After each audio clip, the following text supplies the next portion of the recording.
Good morning, allez, Iden, ce sera aujourd'hui le Nishmat Rav Baruch Shmuel, Ben Binyamin Zev, Rav Asher, Ben Binyamin Zev et Avraham Ben Rivka.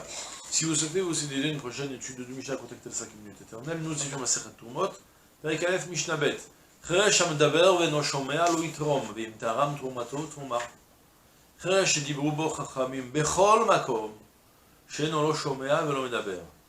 On avait vu dans la Mishnah précédente 5 personnes qui ne sont pas aptes à prélever la Touma, et que même si prélève a posteriori ce n'est pas validé, c'est pas une Touma. On avait vu deux, c'était le Cheresh et le Choté, les deux premiers. Le sourd et le fou. D'accord? Le Katan, on avait, c'est encore une autre histoire. Alors maintenant, on va s'intéresser sur le Cheresh, le sourd. On parle de quoi? Dans ce sourd, on avait expliqué que c'était un sourd qui est de naissance sourd et muet. Il n'a jamais communiqué avec l'extérieur, il n'est pas capable de parler. Par contre, Cheresh Amedaber Veno Shomea.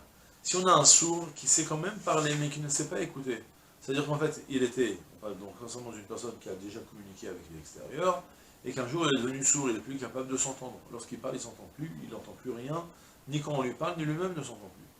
Alors dans ce cas-là, la Mishnah m'a dit, bien, l'oitrom, il ne pourra plus pas prélever la trouma.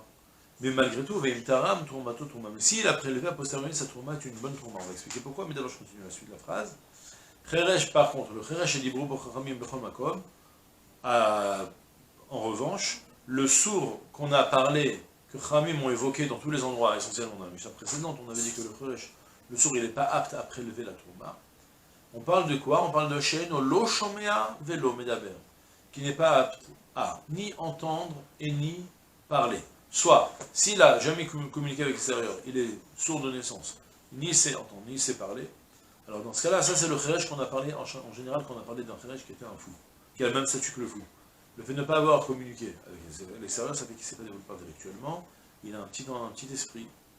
Et dans ce cas-là, il n'est pas apte à prélever et à faire toutes sortes d'actions. Ça c'est le Cheresh qui est de naissance en général. Par contre, le fou, le sourd, qui sait parler, donc on parle d'une personne qui a perdu l'audition au cours de sa vie. Alors dans ce cas-là, lui, il a de la jugeote, sa tête marche parfaitement. Il a juste un problème de communication avec l'extérieur, mais en tout cas, il a déjà communiqué, il s'est bien développé intellectuellement. Donc il est capable de prélever. Malgré tout, il ne devra pas prélever. Vous savez pourquoi il ne peut pas prélever? Parce qu'il ne réussit pas à s'entendre. Et qu'est-ce que ça peut faire? Vous savez que quand on prélève, il faut prononcer une bracha. A priori, dans toute mitzvah qu'on accomplit, on prononce une bracha, même lorsqu'on prélève. S'il ne s'entend pas, alors on considère que ce qu'il dit, ça n'a pas un statut de parole. Parce que si tu parles sans t'entendre, ça ne peut pas être en train de parler comme il faut.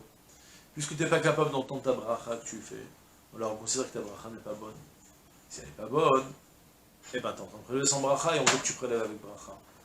Entre parenthèses, d'où on apprend, où c'est écrit qu'on est obligé de prononcer une bracha avant d'accomplir une mitzvah. Et si tu n'es pas capable de prononcer la bracha, n'accomplis pas la mitzvah, c'est écrit ici.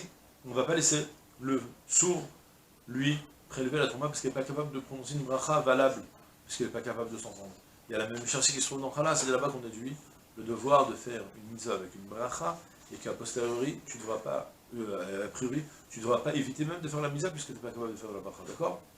Donc, je reprends, on a donc un sourd qui est capable de parler, mais sans s'entendre, puisqu'il n'est pas apte à prononcer la bracha avant le prélèvement, et bien ça, a priori, ne prélèvera pas, a priori, malgré tout, c'est quand même validé, parce que l'essentiel, c'est d'avoir prélevé, au final, toute mise qu'on accomplit, même sans avoir prononcé la bracha, ça marche. Si j'ai mis mes tefilines, j'ai enlevé mes tefilines, j'ai oublié de prononcer la bracha, j'ai quand même accompli mes tefilines. Même si, a priori, je suis obligé de mettre mes tefilines en prononçant la bracha. Idem avec la trouma, d'accord? Et c'est tout pour aujourd'hui, je souhaite une journée pleine de la tzlacha, kol tout,